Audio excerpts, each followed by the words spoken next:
तो चकोर और मधुकर की भांति अनन्य प्रीति से युक्त होकर श्री कृष्ण के इस वदन चंद्र और वदन कमल की सुधा माधुरी का पान किया जा सकता है। ये पद मुझे प्रिय लगा, इसीलिए मैंने गुनगुनाया। हरिमुख कमल मोहिनी मां, बोलत बचन मंत्र सोलागत, बोलत बचन मंत्र सोलागत, गतिमति जाति भुलाई मोहिनी माई।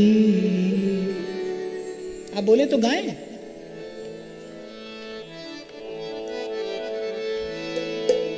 बोलत वचन मंत्र सोलागत, बोलत वचन मंत्र सोलागत, गतिमति जाति भुलाई, गतिमति जाति भुलाई मोहिनी माई। हरिमुख कमल मोहिनी माई, हरिमुख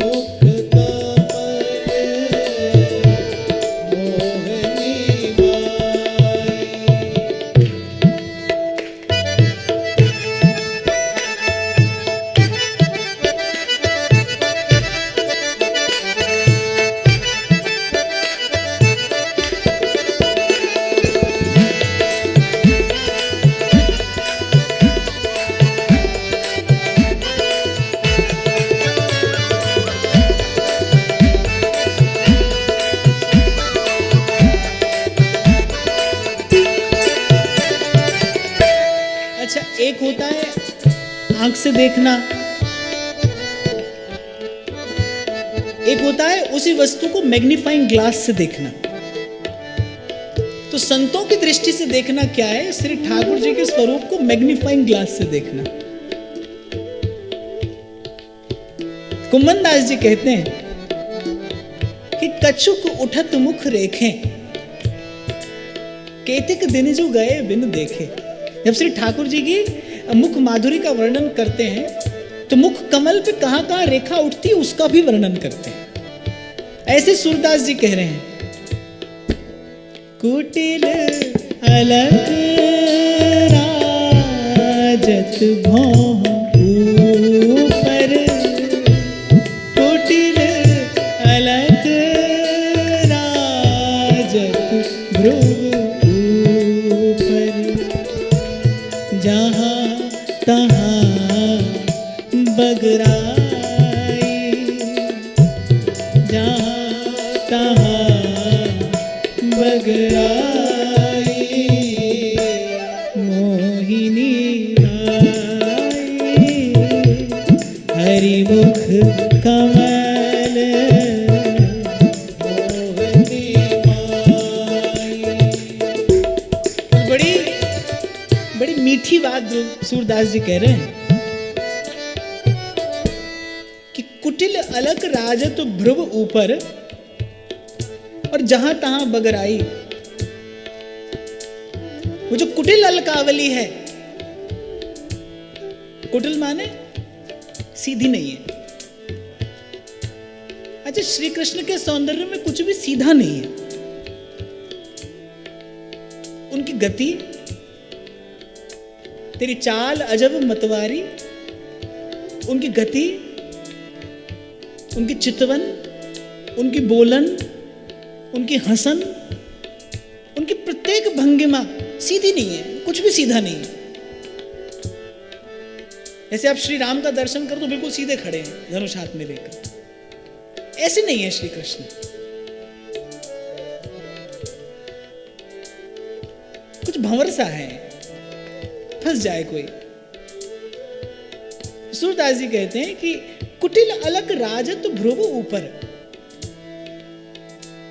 पहले तो वो जो भौं है वो कैसी है, कमान के जैसी है, वो भी सीधी नहीं है, और उस पर कुटिल अलकावली जहां तहां बिखर रही है। भौहों के ऊपर कुटिल अलकावली जहां तहां बिखर रही है। और ऐसा क्यों? तो उत्तर देते हैं, श्याम फांस मन कर शो हमरो, श्याम फांस मन कर शो हमरो, अब समझी चतुरा, अब समझी चतुराई, मोहिनी आई, हरिमुख कमल, मोहिनी माई, हरिमुख कमल, मोहिनी माई। तो कुटिल अलक राजत भ्रुव ऊपर जहां तहां बगराई, और श्याम फांस मन कर स्यो हमरो, अब समझी चतुराई। सूरदास जी कहते, अरे सखी आप समझी, ये अपनी कुटिल बोहों पर ये कुटिल अलकावली फैलाने का उद्देश्य क्या है?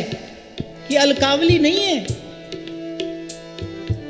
ये अलकावली नहीं है, कांटा है, हमारे मन को फंसाने के लिए, हमारे मनमीन को फंसाने के लिए ये कांटा है। अब समझी चतुराई। और मुख पर क्या है? कुंडल ललित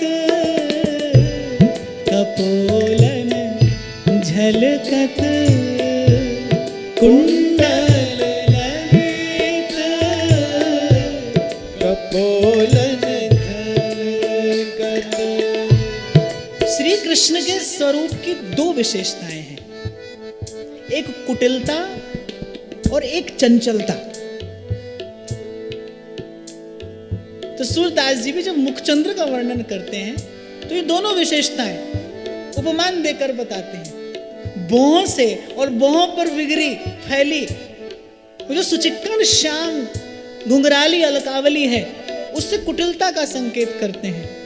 और वो कपोल कमल पर वो जो कुंडल झलमलाता है, बड़ा चंचल है कुंडल भी, ठहरता नहीं, और वो जो वो झलमलाता है, जब वो झलमलाता है तो बस उस कुंडल की झलमलाहट देखते देखते कहीं दूर हो जाता है मन मंदिर का, कहीं दूर हो जाता है और अंतर का वो अंधकार। और बाकी तो मैं तो संकेत कर सकता हूं, जो देखे सो जाने। कुंडल ललित कपोलन झलकत, कुंडल ललित कपोलन झलकत। इनकी गति मैं पाई, इनकी गति मैं पाई, मोहिनी माई, हरिमुख कमल, मोहिनी माई, हरिमुख कमल, मोहिनी माई। सूर श्याम जुवती मनमोहन, सूर श्याम जुवती मनमोहन, वे संग करत सहाई, मोहिनी हरिमुख कमल,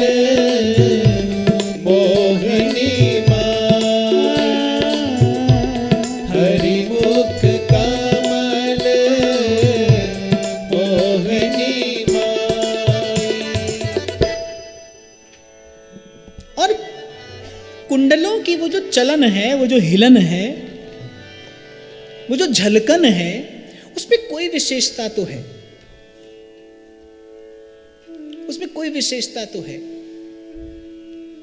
और ये मैं इसलिए कह रहा हूं कि जब श्री मीराबाई साहब भी प्रभु के श्रृंगार का वर्णन करती हैं तो कुंडल का वर्णन करना नहीं भूलती। मोर मुकुट पीतांबर सोहे और कुंडल की छवि न्यारी। अब प्रयास करना भाव देश में जाकर इन आचार्यों की वाणियों का आश्रय लेकर कभी प्रयास करना निकट से देखने का कि वो कुंडलों की विशेषता क्या है। आज मैंने आपको इतना तो बताया, कुंडल में विशेषता तो है। इसलिए जो भी श्री कृष्ण के श्रृंगार का वर्णन करता है वो कुंडल की बात अवश्य कहता है। थारी छवि प्यारी लागे राज राधावर महाराज, राधावर महाराज। यहां भी बाईसा कहती है कुंडल सोहे रसिका राज सिरताज। क्या विशेषता है श्री कृष्ण के कुंडलों में, उनकी झलकन में, उनके चलन में? आखिर ऐसा क्या है? यद्यपि सूरदास जी भी संकेत तो कर रहे हैं कि हम गोपांगनाओं के मन का मोहन करने में ये सहायक हैं। सूर श्याम जुवती मन मोहन ये संग करत सहाय। श्री कृष्ण जब मन का हरण करते हैं, चित्तवित्त का हरण करते हैं, तो ये कुंडल उनके सहायक होते हैं। तो ऐसा करते हैं कि अब से प्रयास करेंगे, मैं भी करूंगा, आप भी करना, देखने का, जानने का कि भाई कुंडलों में क्या विशेषता है। अगले बरस फिर यहां आना होगा, आपको मिल जाए तो आप बता देना, मुझे मिल जाएगी तो मैं बताऊंगा। पर प्रयास अवश्य करना। इसी स्तोत्र का गान करते करते, प्रभु के स्वरूप का स्मरण करते करते, चिंतन करते करते, ध्यान करते करते निकट जाकर देखना कि जो कुंडल की बात प्रत्येक रसिक हृदय कहता है, क्यों कहता है भाई। और वैसे भी मेरे मन में आज ऐसा भाव आ रहा था, और मेरे हाथ में प्रभु का प्रसाद है, आपकी कृपा से प्रसाद प्राप्त हुआ है। और मेरे मन में ये भाव आ रहा था कि जैसे हमारे श्री डोंगरे बापा जब कथा को विराम देते थे ना, तो वो अगली कथा का मंगलाचरण कर देते थे। उनके जीवन का ये उद्देश्य था कि ये कथा की ये जो भागवती धारा है ये सतत प्रवाहमान रहे, ये धारा कभी अवरुद्ध ना हो, बाधित ना हो। वैसे तो इस गत वर्ष में मन चित्त की स्थिति में बहुत परिवर्तन आया। श्री जी की कृपा से वृंदावन का वास मिला, और केवल वृंदावन का वास नहीं, वृंदावन वास का सुख भी मिला।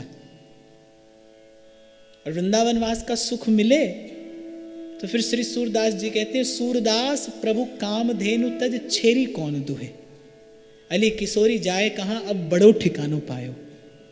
धाम मिले, धाम में वास मिले, और धाम की कृपा से धाम के वास का सुख मिले, फिर और क्या पाना रह जाता है, और क्यों पाना रह जाता है। लेकिन मैं कभी आने वाले समय में यदि ऐसा भी मन में विचार करूं कि मुझे अखंड वृंदावन का वास मिले, तो भी मेरी गोवर्धन नाथ के चरणों में यह विनती जरूर है, यहां मुझे जरूर बुलाते रहना।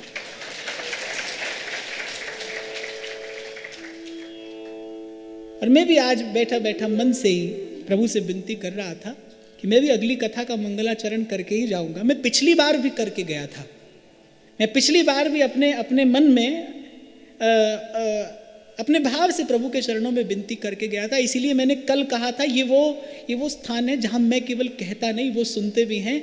कितनी प्रतिकूल परिस्थितियां आई, बहुत बड़ी अस्थिरता थी, खबर नहीं थी कि आगे क्या होने वाला है, कब होने वाला है, लेकिन मैं अपना भाव निवेदन प्रभु के चरणों में करके गया था।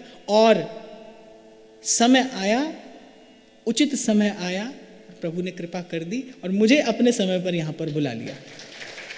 तो मैं आज प्रभु से ये विनती करके जाऊँगा, आप सबकी साक्षी में मेरे मन में इच्छा हो रही थी कि अगले बरस से एक एक करके अष्ट छाप के एक एक भक्त कवि की वाणी का हम प्रत्येक वर्ष में चिंतन करेंगे।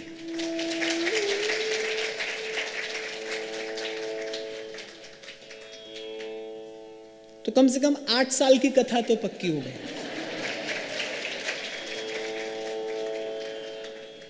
जब देने वाले श्रीनाथ हो तो थोड़ा क्यों मांगा जाए। श्री जी तमरी शरण वल्लभ तमरी शरण, श्री जी तमरी शरण वल्लभ तमरी शरण, श्री जी तमरी शरण वल्लभ तमरी शरण, श्री जी तमरी शरण वल्लभ तमरी शरण, गिरिराज धर श्री जी तमरी गिरिराज धरण, श्री जी तमरी शरण, गिरिराज धरण श्री जी तमरी शरण, गिरिराज धरण। श्री जी तमरी शरण। 8 साल के जजमान हो, शंभू जी से मिल लेना। हाँ, पर मैंने आज अपने मन का भाव प्रभु के चरणों में रख दिया कि प्रभु प्रत्येक वर्ष सूरदास जी से आरंभ करेंगे और प्रत्येक वर्ष एक एक भक्त कवि की वाणी का चिंतन करेंगे। और चिंतन क्या, इसका रसास्वादन करेंगे। तो अधरम मधुरम वदनम मधुरम, अधरों का जो माधुर्य है वंशी, उसका आस्वादन किया जा सकता है मौन होकर, शांत होकर, स्थिर होकर। वदन का जो माधुर्य है, मुख का जो माधुर्य है, अनन्य प्रीति से युक्त होकर इस माधुर्य का आस्वादन किया जा सकता है। और फिर आचार्य चरण कहते हैं नयनम मधुरम,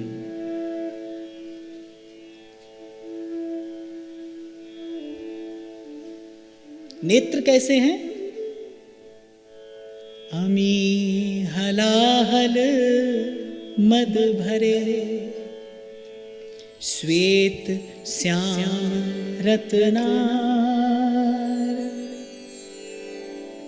उठ न सकत गिर गिर परत, जिहि चितवत एक बार। कैसे हैं श्याम सुंदर के नेत्र? अमी हलाहल मद भरे।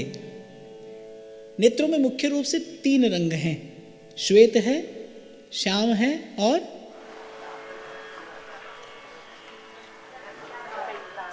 लाल। श्वेत और श्याम तो सबके नेत्रों में होता है, लाल सबके नेत्रों में नहीं होता है ना। लाल होता है किसके नेत्रों में?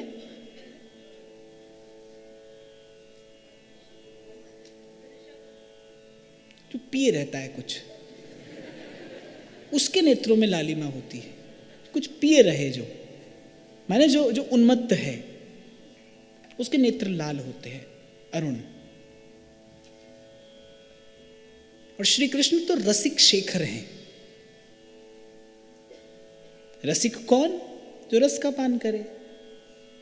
और श्री कृष्ण तो रसिक शेखर हैं, रसिकों के सिरमौर हैं। उनके जैसा रसिक कोई नहीं है। वो रस भी हैं, वो स्वयं रस हैं, रसराज हैं, वो रसिक शेखर हैं। वो स्वयं रस भी हैं और वो स्वयं रसिक भी हैं। जब इस लोक में क्रीड़ा करते हैं तो वो रस स्वरूप हैं। जब इस लोक में लोक के कल्याण के लिए, लोक के मंगल के लिए, भक्तों के मोद और आनंद के लिए प्रभु क्रीड़ा करते हैं, तब वो रसस्वरूप हैं। और निकुंज की सीमा में जब श्री स्वामिनी जी के चरणों का संवाहन करते हैं, तब वो रसिक हैं, रसिक शेखर। फिर उनके जैसा रसिक और कोई नहीं है। और मेरे महाप्रभु इसी बात पर रीझते हैं और कहते हैं, प्रीत की रीत रंगीलो ही जाने। यद्यपि सकल लोक चूड़ामणि पे दीन अपन को माने। आहा, श्याम सुंदर का दैन्य दर्शनीय है। कैसा दैन्य है? यद किंकरीषु बहुशः खलु काकुवाणी नित्यम परस्य पुरुषस्य शिखंड मौले। यो ब्रह्म रुद्र शुक नारद भीष्म मुख्यई रालक्षितो न सहसा पुरुषस्य तस्य। जो ब्रह्मा शंकर नारद और भीष्म जैसे शुकदेव जैसे परम भागवतों के ध्यान में भी नहीं आते, सहसा नहीं आते, बड़ी बड़ी मनुहार के बाद, बड़े बड़े प्रयास के बाद आते हैं। यो ब्रह्म रुद्र शुक नारद भीष्म मुख्यैरालक्षितो न सहसा पुरुषस्य तस्य। वो परम पुरुष, वो परात्पर परब्रह्म, वो पूर्ण पुरुषोत्तम जब निकुंज की सीमा में प्रवेश करते हैं तो यत् किंकरीषु बहुशः खलु काकुवाणी नित्यम परस्य पुरुषस्य शिखंड मौलेह। अरे और तो और अपनी स्वामिनी की किंकरियों की चाटुकारिता करते उन्हें निकुंज की सीमा में देखा जाता है। तब महाप्रभु कहते प्रीत की रीत रंगीलो ही जाने। सेवक होने के लिए प्रभु का नहीं, प्रभु के सेवक का सेवक होना पड़ता है, दासानुदास होना पड़ता है। आप वस्तुतः सेवा का सुख चाहते हैं तो प्रभु की नहीं, प्रभु के भक्त की सेवा ये प्रभु से मांगिए। संत की सेवा, साधु की सेवा, भक्त की सेवा। एक भक्ति की खुशबू है और एक खुशबू की भी खुशबू होती है, जैसे इत्र कहते हैं, सुवास की भी सुवास। तेरे भक्तों की भक्ति करूं मैं सदा, तेरे चाहने वालों को चाहा। भक्ति सीखनी हो तो फिर श्री कृष्ण से सीखिए। श्री कृष्ण स्वामिनी की सेवा तो करते ही हैं। श्री कृष्ण श्री स्वामिनी जी की सेवा तो करते ही हैं, श्री स्वामिनी जी की जो किंकरियां हैं उनकी भी सेवा करते हैं और निसंकोच होकर करते हैं। अभी तो कोई बड़ा आदमी हो, उसे कोई सेवा का काम दे तो बड़ा संकोच होता है, अरे कोई हमें देखेगा तो क्या कहेगा। और मैं बड़ा आदमी हूं, इससे बड़ा भ्रम और क्या हो सकता है। मैं बड़ा आदमी हूं, इससे बड़ा भ्रम क्या है। अरे मैं तो कहता हूं पूरे आदमी बन जाओ, यही बहुत बड़ी उपलब्धि है। बड़ा आदमी बन के क्या करोगे। और फिर बड़े से तो प्रभु दूर रहते हैं, बड़े को स्वयं से दूर रखते हैं। ध्यान रखना, बड़े से प्रभु दूर रहते हैं, बड़े को स्वयं से दूर रखते हैं। अति आसक्ति लख लाल की रीझे व्यास कुमार। वृंदावन के रसिक संत कहते हैं, वृंदावन के जो रसिक हैं मेरे महाप्रभु रीझे हैं लाल जी की इसी सेवा भावना पर। स्वामिनी की सेवा तो करते ही हैं, स्वामिनी की जो सहचरियां हैं, जो सेविकाएं हैं, जो किंकरियां हैं, उनकी भी सेवा करते हैं, चाटुकारिता करते हैं उनकी, और बड़े गर्व से करते हैं, निसंकोच होकर करते हैं। यदि श्री कृष्ण चाहते तो इस रहस्य को छिपा कर रख सकते थे ना। आपको और मुझे क्या खबर पड़ती। एक राजा अपने महल के भीतर क्या करता है, साधारण नागरिक को इसकी कोई खबर नहीं होती। दरबार में तो वो राज सिंहासन पर ही है, उसके हाथ में राजदंड है, जो भी उसके सामने उपस्थित होगा मर्यादा में ही उपस्थित होगा। राजा चाहे और किसी के लिए खोल दे अपने महल का द्वार और उसे कहे कि भीतर आकर देखो भीतर क्या होता है, तभी संभव है। तो आचार्यों ने कृपा करके खोला जब निकुंज का भाव का ये रस रहस्य, तब जान पाए हम कि वह निकुंज महल के भीतर क्या होता है।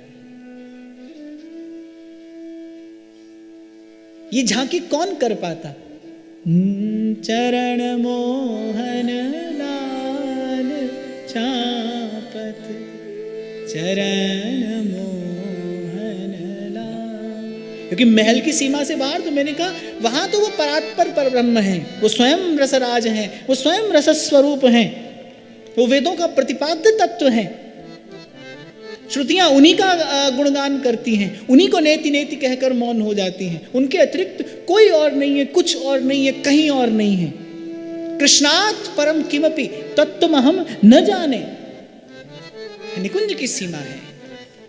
जहां जहां जहां मयूर मुकुट झुका है श्री प्रियाजू के चरणों में, जहां स्वयं गाते हैं रसिक शेखर, तब मेरे नैन से रात किशोरी, जब तेरे नैन निहारूं, कोटि कांरति कोटि चंद, वदनार विंद पैवारूं।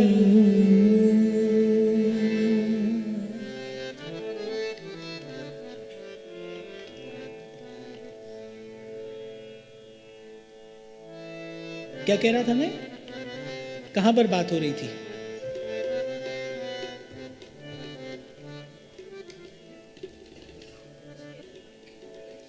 चलो मैं ही बता देता हूं, मैं आया ही हूं आपको बताने।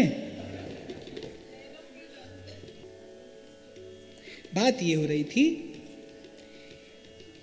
कि नेत्रों में अरुणाएं उसकी होती है जो कुछ पिए रहता है।